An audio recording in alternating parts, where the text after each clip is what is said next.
2022 সালের ডিসেম্বরে 16 বছরের ব্রাজিলিয়ান তারকা এনরিকের সঙ্গে চুক্তি করেছিল স্প্যানিশ ক্লাব রিয়াল মাদ্রিদ।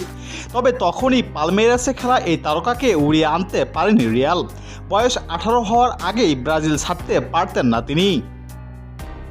তখনই জানা গিয়েছিল 2024 সালের জুলাইয়ে রিয়াল মাদ্রিদে তাকে আনুষ্ঠানিকভাবে ক্লাসে স্বাগত জানাবে।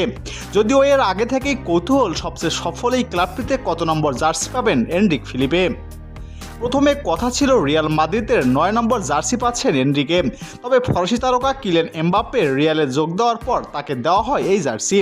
তাই প্রথম মৌসুমে এনরিককে নাকি দেওয়া হবে 16 নম্বর জার্সি, এমন তথ্য জানিয়েছেন জনপ্রিয় ক্রীড়া গণমাধ্যম এএস স্পোর্টস। 16 নম্বর জার্সিতে অবশ্য নতুন নন এনরিক। ব্রাজিলের ক্লাব পালমেইরাসের হয়ে প্রথম যখন সিনিয়র লিগে এনরিকের অভিষেক হয় তখন তার বয়স ছিল 16। তাই 16 নম্বর জার্সি বেছে নিয়েছিলেন এই তারকা। পরে অবশ্য 9 নম্বর জার্সি পান এই তারকা। প্রসঙ্গত 2030 সাল পর্যন্ত রিয়ালে থাকবেন এনরিক ফিলিপে।